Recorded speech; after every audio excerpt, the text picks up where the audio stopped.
Thank you for inviting me. Often when we talk about BRI, we see it as an economic project initiated by China, but we forget to look at the strategic part of it. First of all, I would like to point on that. That is, BRI as an economic project, when China announced it in 2013, it was from that period onward, I would argue that the Easternization of the world that has not only initiated that the rest of the world started to pay attention to this part of the world, as well as they started to pay attention to the countries which were at the quote-unquote periphery, something that in contemporary global politics often is identified as global south. So BRI initiated this Easternization project. More and more Western strategic scholars, more and more economic experts, they started paying attention. How can BRI change the lot of the countries that it is being offered to? Therefore, BRI, I would say, has fulfilled its first goal, although I'm not sure how far it was China's goal to attract attention. But from strategic point of view, BRI initiated and completed Easternization of the world. This is the first point I would argue. Secondly, we can see that as an economic project, BRI has been successfully able to communicate to its partner countries that the objective is co-development or co-sustainable development. This is something that has been accepted by its partners. And now there have been a few questions, a few hiccups in some of the countries, but then research coming from those particular countries, research coming from China, research coming from UK, USA showed that all those hiccups are part of internal and domestic management of how funds were, management of funds. Therefore, I would argue that BRI has been able to create a sort of particular relevance and particular prospect for the countries which had very little avenue to get money to build their infrastructure.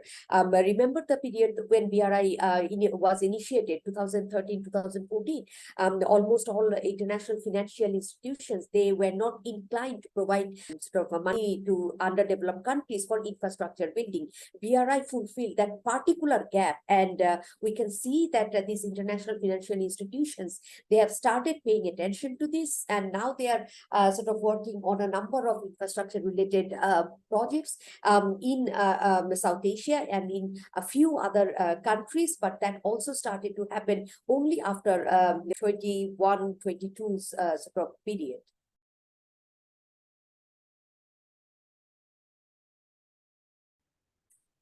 It has been, of course, very much challenging for China because it came up with a particular plan, particular objective, particular sort of areas where it was interested to invest that sometimes matched with the recipient country, sometimes did not match with the recipient country.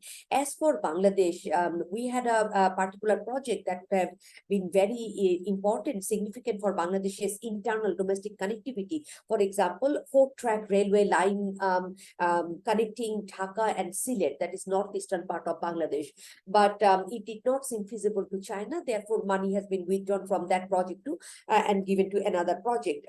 Nonetheless, there are other projects that have been found. For example, there is an expressway being built around the Dhaka city so that those who are crossing Dhaka going to either northern direction or the southern direction, they can avoid Dhaka traffic. So money has not been given to one project, but that has been shifted to another one.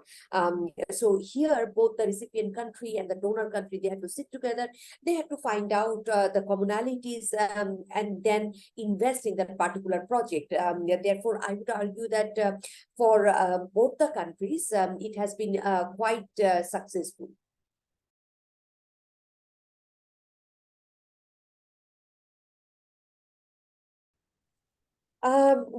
Future is changing every single day, and we know that only permanent thing in the world is the impermanency.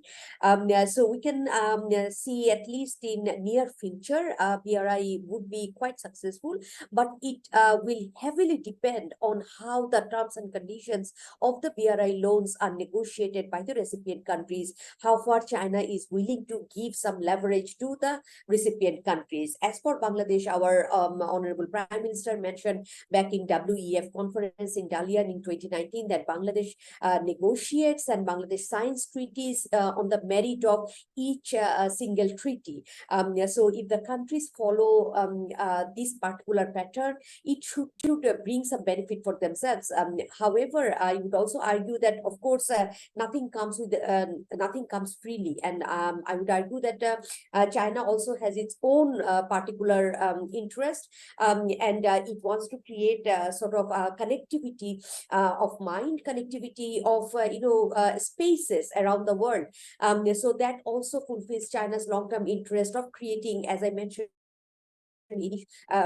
initially, that a sort of a sustainable co-development, something that we are also in Bangladesh trying to promote internally, that I cannot be developed, I cannot progress if my neighborhood remains underdeveloped. In the domestic sphere, we are also trying to promote this, what China is planning to promote internationally. So I believe BRI would have, if individual countries can look into the particular terms and conditions of the loan agreement that they are planning to sign, it would bring benefit for both the countries.